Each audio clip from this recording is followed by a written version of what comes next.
যদি হঠাৎ আপনার শহরে পারমাণবিক বোমা বিস্ফোরণ হয়, তখন প্রথম কয়েক মিনিটেই আপনার সিদ্ধান্ত ঠিক করবে আপনি বাঁচবেন নাকি না।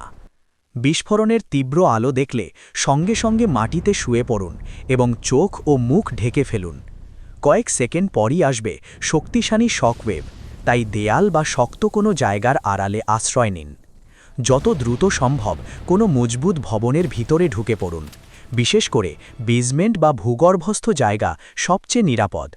বিস্ফোরণের পরে আকাশ থেকে পড়তে পারে রেডিও অ্যাক্টিভ ধুলা, যাকে বলা হয় ফলআউট, যা শরীরের জন্য মারাত্মক ক্ষতিকর। যদি বাইরে থাকেন, যত দ্রুত সম্ভব ঘরে ঢুকে পড়ুন এবং দূষিত কাপড় খুলে ফেলুন। সাবান ও পরিষ্কার পানি দিয়ে হাত, মুখ এবং চুল ধুয়ে ফেলুন। এতে শরীরের রেডিয়েশন অনেক কমে যায়। খোলা খাবার বা পানি খাবেন না, কারণ তাতে রেডিও অ্যাক্টিভ কণা থাকতে পারে। জানালা ও দরজা বন্ধ রাখুন এবং সম্ভব হলে ঘরের মাঝখানে বা বেসমেন্টে অবস্থান করুন।